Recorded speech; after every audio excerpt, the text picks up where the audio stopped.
عليها معنا من القاهرة الدكتور نبيل بهجت مؤسس فرقة ومضة لخيال الظل والأراجوز. دكتور أهلا بك. أهلا وسهلا بحضرتك. أهلا بك.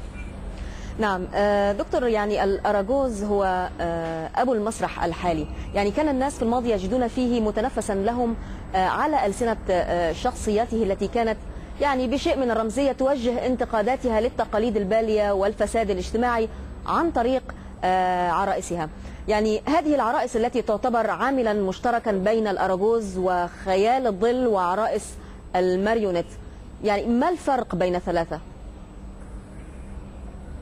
هو في البداية بس عايزين نوضح ان عروسة الماريونيت عروسة غربية، ما عندناش عروسة شعبية من عروسة الماريونيت غير عروسة نواعم ومن الشعر الناعم، والكلام ده في مصر، انا بتكلم في حدود مصر. لكن العرايس الشعبية على امتداد الوطن العربي هي عرايس القفاز، وممثلة في عروسة الأراجوز داخل مصر. وعروسة الأراجوز أشهر مجموعة هي عروسة الأراجوز أم طرطور أحمر، معانا نموذج منه.